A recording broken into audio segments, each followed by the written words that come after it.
ក្នុងកាបូបនោះមានតាក់មានបានពីរដែរហើយមានបានពណ៌សសហើយមាន ATM បាទហើយក្នុងនោះមានការវិវិការអីផ្សេងៗទៀតបាទ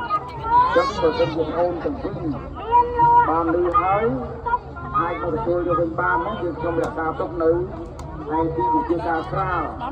នៅមុខវាំងអាអងបាទមកយកពេលណាក៏បានដែរគឺរក្សាទុកនៅកន្លែងហ្នឹងបាទបើបានលឺហើយសូមម្ចាស់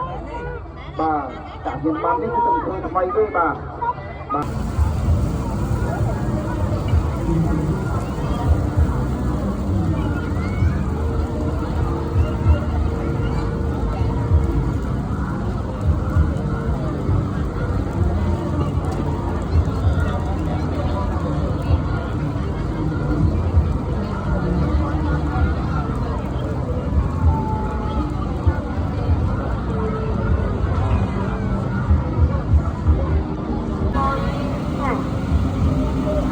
មានលក់ទឹកមានឡងទឹកស្អាតស្អាតមានលក់ហូយ